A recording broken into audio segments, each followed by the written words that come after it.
And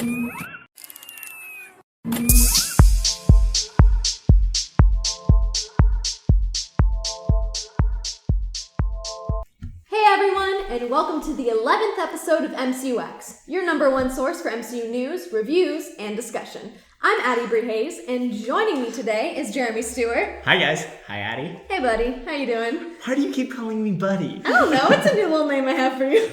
Sure, I'm doing great. And also here is Doug Herring. Hi Addie, how are you? I'm good, how are you? I really want to see Civil War right now. So do I. I feel completely spoiled complaining about how we can't see it a second time. But yet I'm still complaining. But yet we're still complaining because it's really, really good. So good, guys. But I still feel bad because probably everybody watching hasn't even seen it once, and we're here bitching about how we haven't seen it twice. So sorry about that, everybody. We lead rough lives. It's tough. Listen, so we've been talking about this Gleam campaign that we have going on with the fine folks over at nesteduniverse.com. We've been talking about that for a few weeks now, and we are excited to say that campaign is now over. We have our winners. We're going to announce their names here, but we will also be in touch with them directly to make sure that they get their Funko Pops. So, without further ado, our 5 winners are... Drumroll! Fanatic V, Lacey M, Douglas E. Not him. Not me. Jeremy O. Not me. Not him. And James P. Woo! And we did not pick the names because those are our names. Yeah, that's it just happened. Total coincidence that Doug and Jeremy won. But congratulations to those 5 people. Once again, that's Fanatic, Lacey, Douglas, Jeremy, and James. We will be in touch with you and make sure that you get your awesome Funko Pops. And this week is actually a great week for this campaign to end because we're really happy that we get to give you something back because just yesterday we passed 10,000 subscribers on YouTube. Woo! Yeah, which is awesome. 12 weeks ago when we started MCUEx, we had just around 400 subscribers. And so just in those 3 months, we've grown tremendously, and that's all thanks to you. So whether you subscribe to our channel because of MCUEx, because of our Civil War Supercut, or any of our new series that we just started, Profiles, MCU Explained, or Top 10, whatever caused you to hit that subscribe button, from the bottom of our hearts, we want to say thank you so much. And for at least these 5 people, we're glad that we can give you something back. For everybody else, we are just going to work so hard to keep bringing you the content that made you click subscribe in the first place. And so we want to continue hearing your feedback about what we can do better because we do this for you and we appreciate that you guys like what we do. So thank you so much. With all of that being said, we got some news to cover. Addie, what's our first story? All right, so according to The Hollywood Reporter, Creed actress Tessa Thompson has joined the cast of the upcoming Thor Ragnarok. While there have been no official details about which part she'll be playing, Deadline reported that Thompson would be playing a kind of superhero and will appear in other Marvel films as well. The popular theory is that Thompson will play the Asgardian warrior goddess Valkyrie, and a report from Latino Review further speculates that this will be the case. Guys, what do you think of Tessa Thompson joining Ragnarok and possibly playing Valkyrie? Let's put 90 seconds on the clock and discuss. I love the idea of Tessa Thompson joining in any role. I love her. Creed was one of my favorite movies last year. Not quite my number 1, but top 5 probably. Yeah. And she was a big part of that. Yeah, and she was phenomenal. I also think, her playing Valkyrie makes a lot of sense because I think that as contracts start expiring, actors start aging, these heroes need to get replaced. Yeah. I don't want them to be recast. I just want the mantles passed.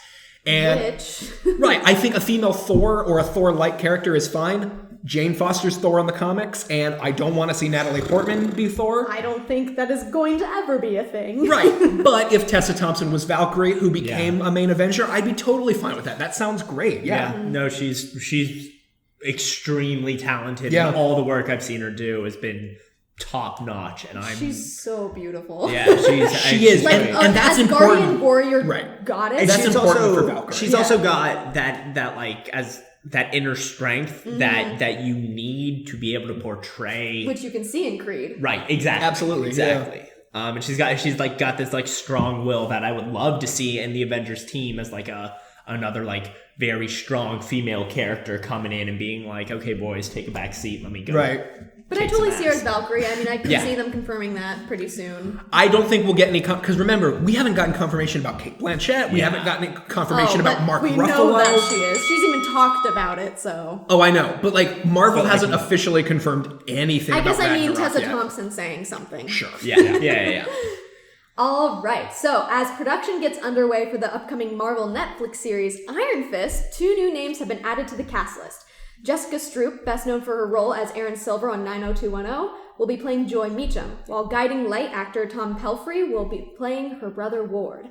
At the start of the series, the Meacham family is in charge of Rand Enterprises, and their lives become very complicated when Danny Rand returns to New York after missing for years.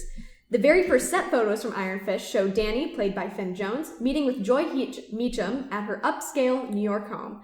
Guys, what do you think about this casting news and these first set photos? Let's put 90 seconds on the clock and discuss. Well, even just the set photos. Addie and I went to the set the other day because of personal connections and things that I can't really talk about because I don't want to get a friend fired. But it looks great. We didn't take photos and all that for that reason. Yeah. But just from what we walked by and what we can say from where we were allowed to be, which is just where any public people were allowed to be, it looks fantastic. Yeah. The location they're using in New York is awesome. I love that area. That area is it's gorgeous, and with just what we were seeing was so cool. Finn Jones, I really trust his acting. And if you've seen there were Instagram videos posted on the site. Yeah, I think of somebody else walking by and took some photos or videos. If they're still up or anything. Yeah, but it's exactly like you look at that, you look at that, you get excited, and it's really what it looks like in those videos, except like times 10. Yeah.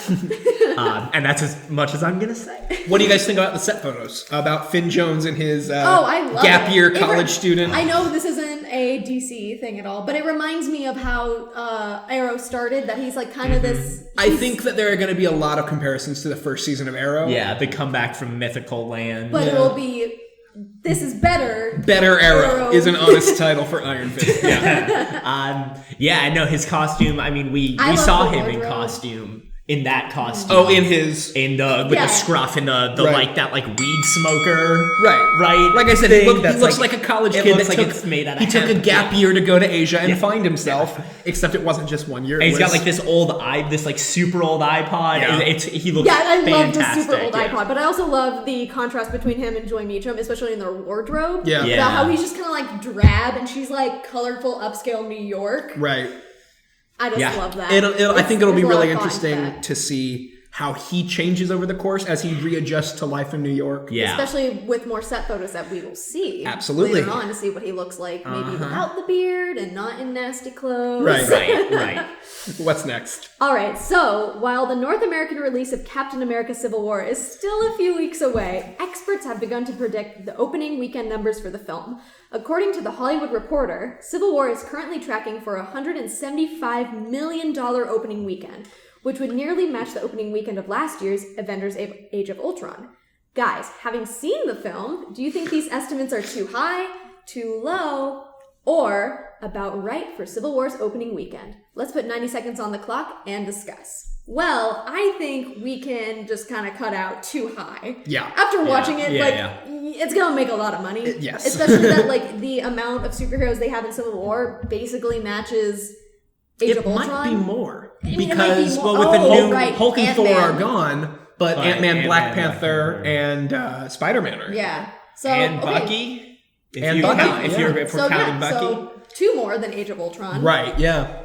So and not even the number, just looking at who it is. Yeah. It's Spider-Man. Yeah. Spider-Man will be a huge thing. But I think definitely not too high. It could be maybe a little bit too low, but that's usually because companies don't like... Right, yeah. They're not gonna oversell. If it's tracking for 175 this far out, I think that as we get closer, as we actually see the weekend, 200 is easily within reach. Yeah. Maybe 210, 215 even. Well, and it's also going to be...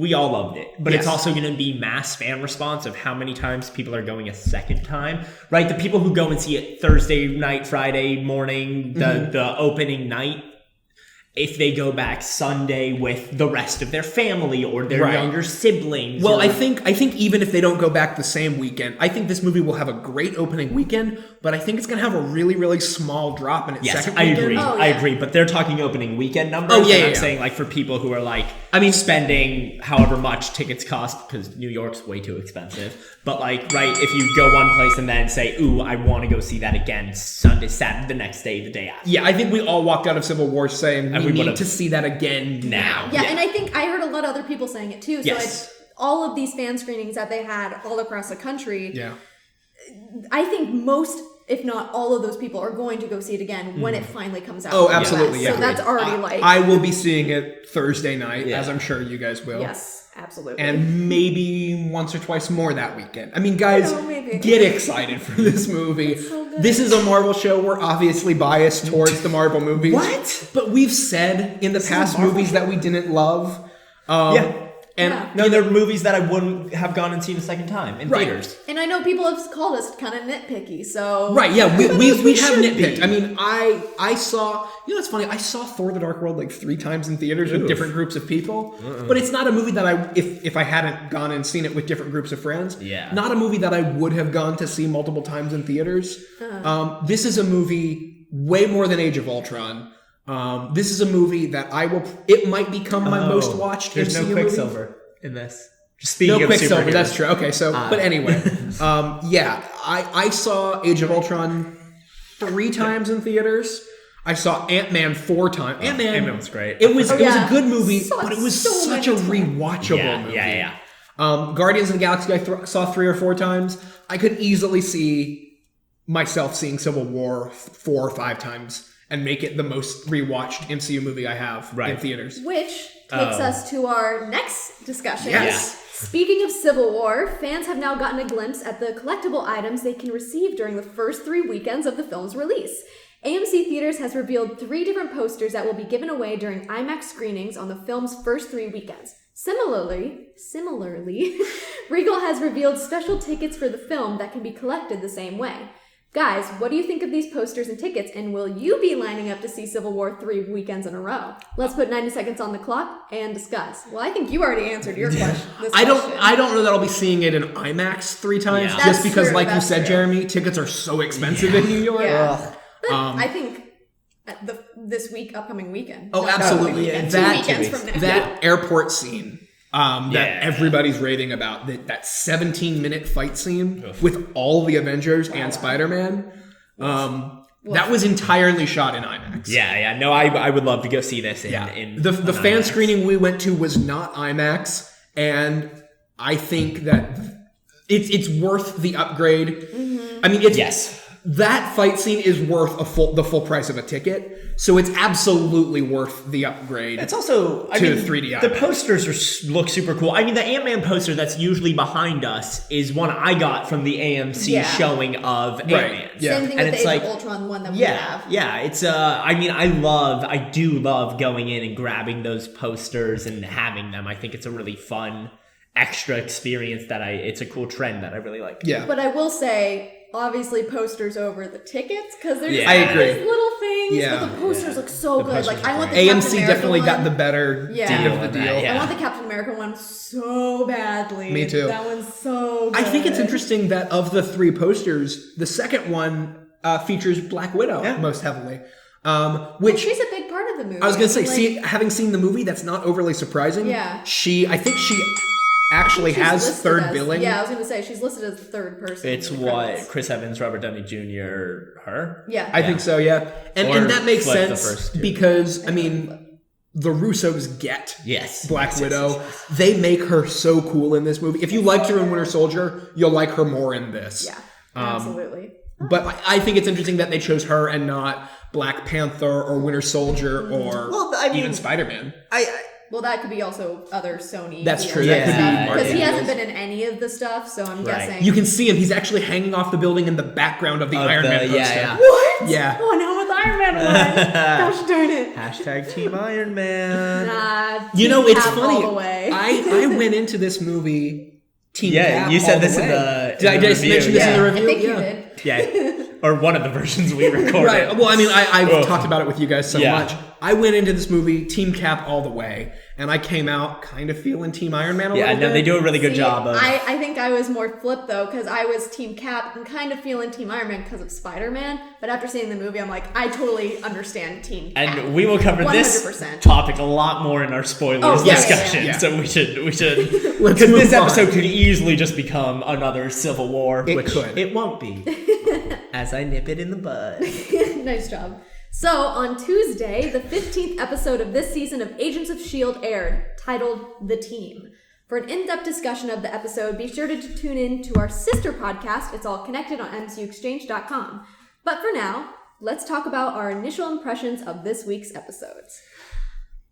Well, I really, really liked it. I loved it, yeah. And I will say, I was not expecting Daisy to flip like that. I was totally thinking it was going to be Yo-Yo. Yeah. Now we talked before Spoilers. the show. Spoilers. Spoilers for Agents of S.H.I.E.L.D. You saw it coming. I saw it coming a mile away, but this is also because I watch way too much television for my own good. Right. And I love to study like how to write it, it's what I like doing with my life. So for these kinds of things where it's like we talked about this earlier, it's a whodunit episode. Right. I've gotten what I like to think is pretty good at picking out who done it.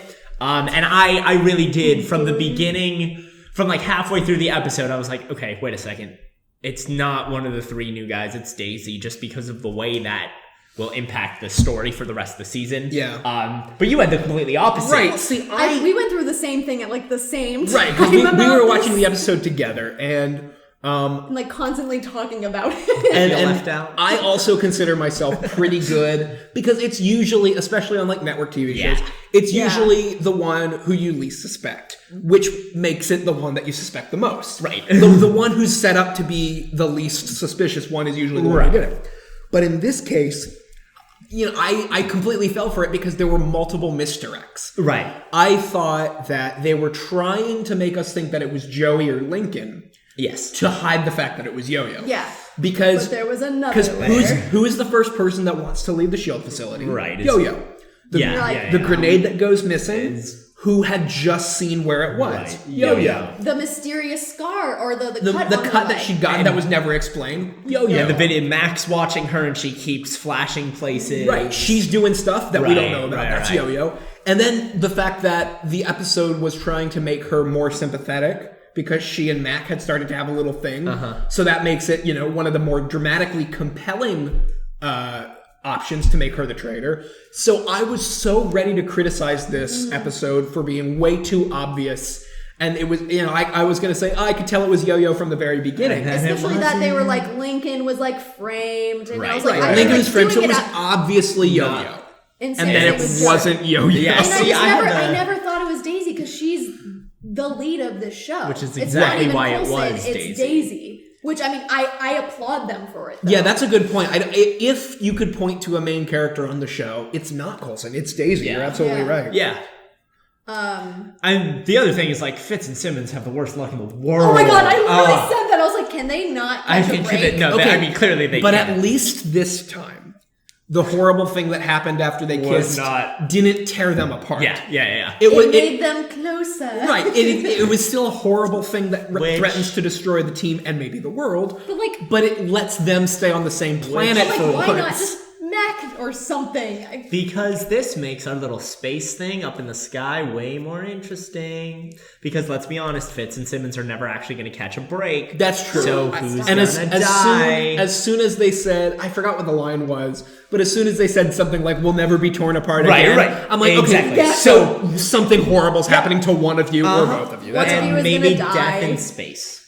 I think that is Mac. I think so too. I think now is like the part of my brain that's like, from what I was doing in the episode with Daisy, it's like, ooh, let's figure this out.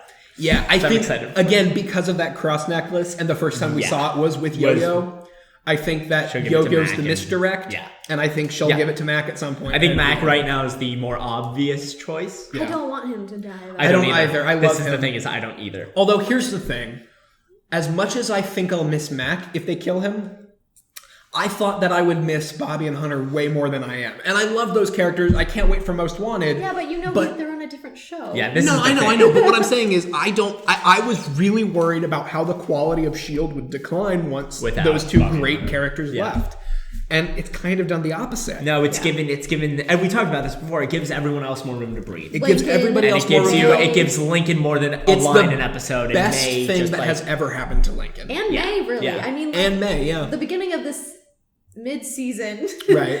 May was just kind of like there, right? Yeah. With Lincoln on the side. I think the reason for that is during season 1, she was the badass woman in the field. Yes. And then Bobby came and took that role. And so May kind of lost her role. Yeah. And now it's Daisy. Well, it's still Daisy's got... Daisy's also leader of the Secret Warriors. But also now Daisy's flipped, and so it's going to be May v. Daisy, and May's going to have to come back in a big, big way and be like, okay, time for me to take back my kick-ass mantle of kicking ass and go in subsequently kick some more ass. Right. The kick-ass mantle of kicking ass. Yeah. All right. Should we move on? Let's move on. Yeah, so now it's time for this week's main discussion, where we break down and discuss the major happenings of the MCU. Since our last episode, we've been treated to a host of news about the upcoming Spider-Man reboot. At CinemaCon last week, Sony officially revealed the title and logo of Spider-Man Homecoming. And just yesterday, it was announced that Robert Downey Jr. would be joining the film. We've also gotten news that Laura Harrier and Grand Budapest Hotel's Tony Revolori have joined the film, both playing classmates and possibly friends of Peter. With this new title, casting news, what do we think about the upcoming Spider-Man Homecoming? Super excited. Are you excited? Okay, I can't tell. Do you like Spider-Man? I like Spider-Man a lot. Yeah, I think we're all excited, especially after seeing Civil War. Yeah. He's such a great part of Civil War. And I think Robert Downey Jr.'s involvement is not overly surprising, especially after seeing the movie. We won't spoil anything. No spoilers, but I mean, he and Iron Man... He's in it. He and Iron Man have the sort of relationship that makes him the most logical character to join the movie. Sure. And I think that him joining is really necessary for people who might be confused about why Spider-Man's rebooting for a third or for a second time. Right. Because when you see Iron Man show up in the movie, you instantly know this is in the Marvel movie. This is something new. So even if people don't know about Spider-Man in Civil War, even if they don't care about the Marvel Universe, seeing a trailer for Spider-Man and, oh, by the way, Iron Man's here, it makes everything much more clear about why they're rebooting. The other thing is it clears up, because I know, for us, we've known Tom Holland and everything, but I know a bunch of people who've been like, oh, is it Andrew Garfield being Spider-Man again? Right. And this being a reboot, a retitling, a refranchising, whatever you want to call it, I think having Tony Stark there, it makes it very clearly, okay, it's Marvel Studios. This is not just a Spider-Man movie. This is going to tie in to everything else. Right. Yeah, and it just kind of makes, I think, fans feel better that, like, they are taking other characters already established in the MCU and putting it in the Sony movies, which makes them more, I mean, they're canon, but, like, feel way more canon. Which is also what we want from this. Like, I love the fact that Spider-Man is coming into Civil War and that...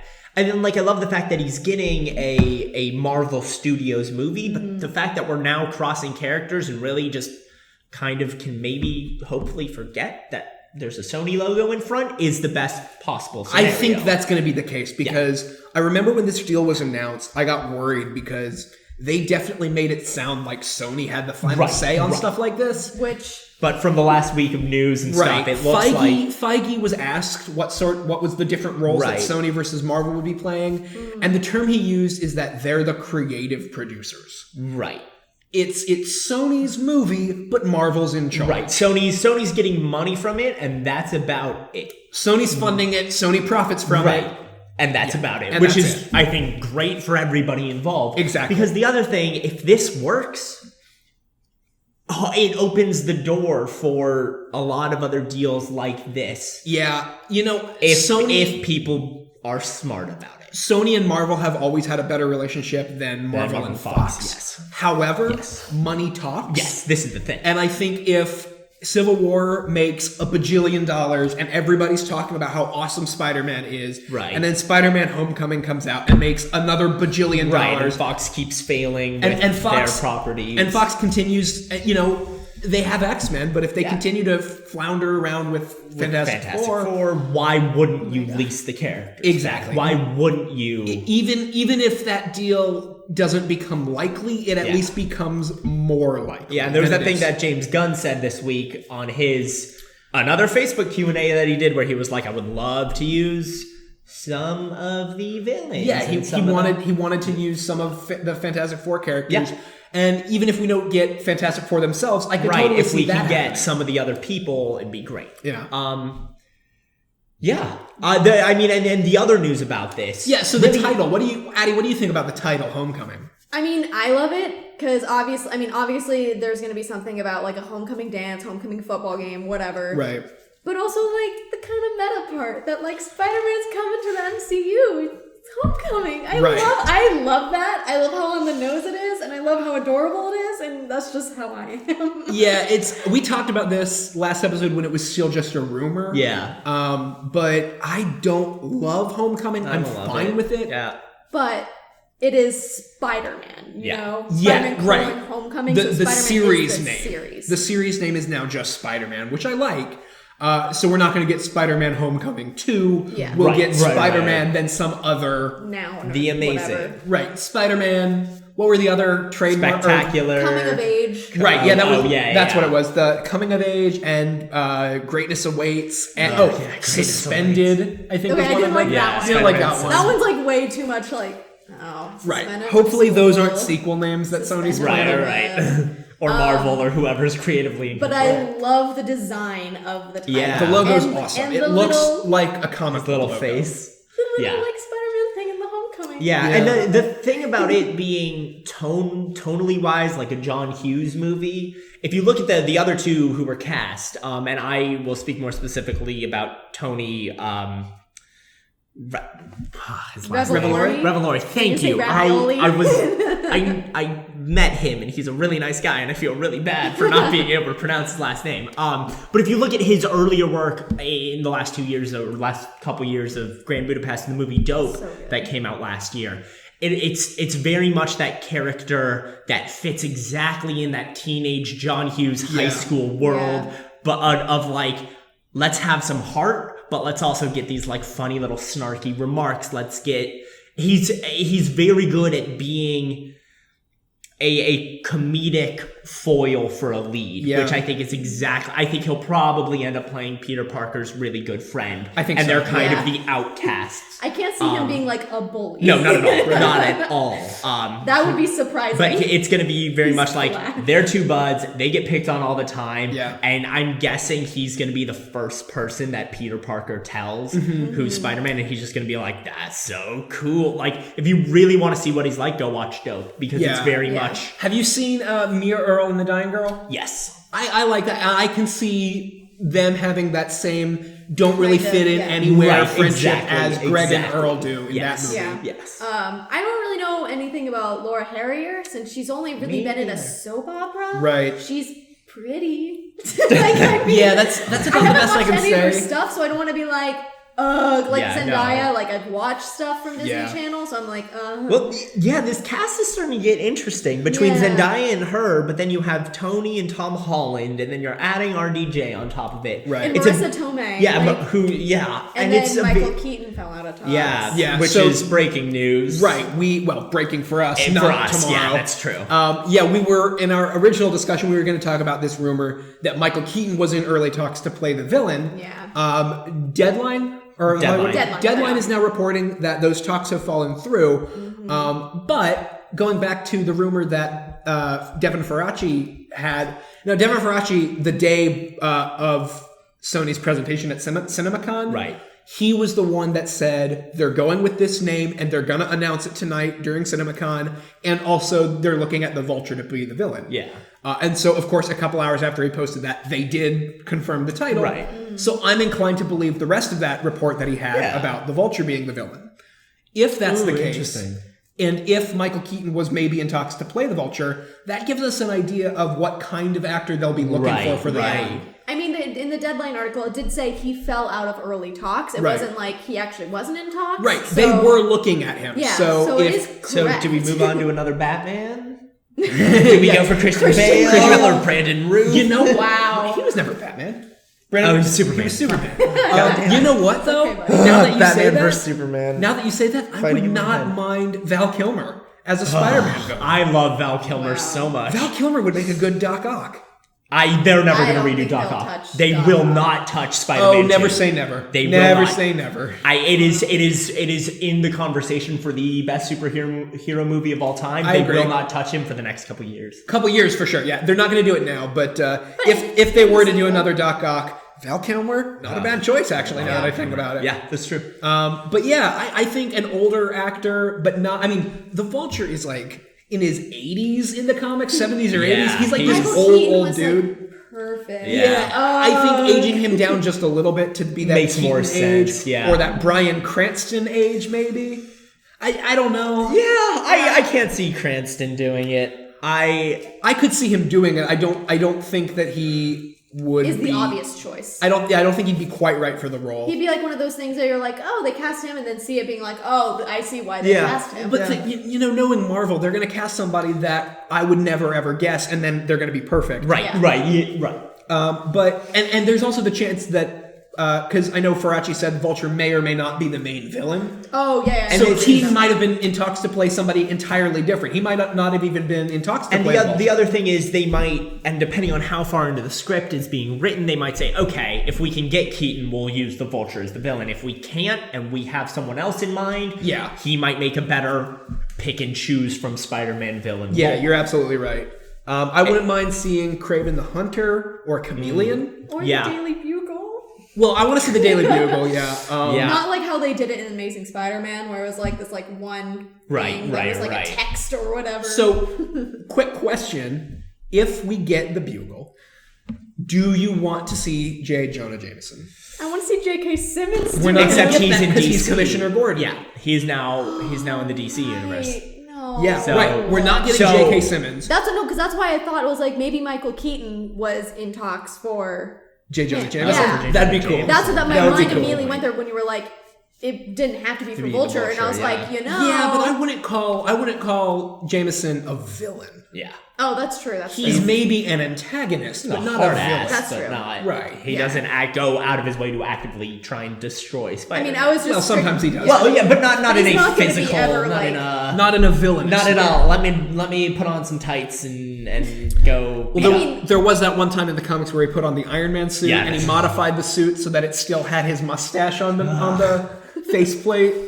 I mean, it was just the thought of course. like, what if he was going in for a different character, and I Yeah. was like, I can only imagine him going into like one of those costume shops and getting one of those fake mustache, like those like faux mustache Right, things and that like different sticking it color and just onto- like putting on the Iron Man suit and being like, this is happening. I guess one of the things I'm really thinking about though is Zendaya versus Laura Harrier. Right. Just their two Right. characters. I think they said that Zendaya would not be playing a love interest. Yeah, but Laura Harrier, they have not said that. They about. haven't said that. Have Yeah. not said that. about. Right, so they could be. She could be playing Peter's Right. love And I know interest. Zendaya is smaller in this movie than other movies. Right. Yeah. Yeah, no, it's interesting to the more we hear about it, the more to be like, okay, what are they doing?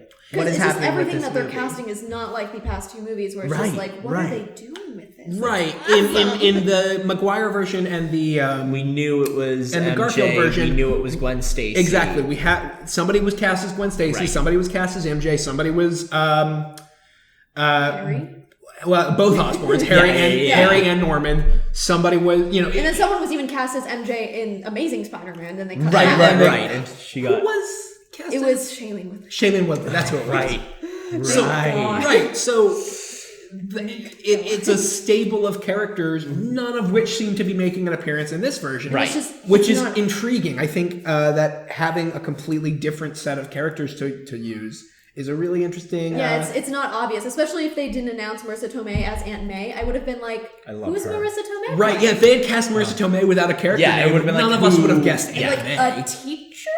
Like, yeah, exactly. The teacher that Peter has A a thing for? Or he what? is like his mentor? High school. I Right. don't know. We all had those teachers. Right? I'm not the only one? Never mind.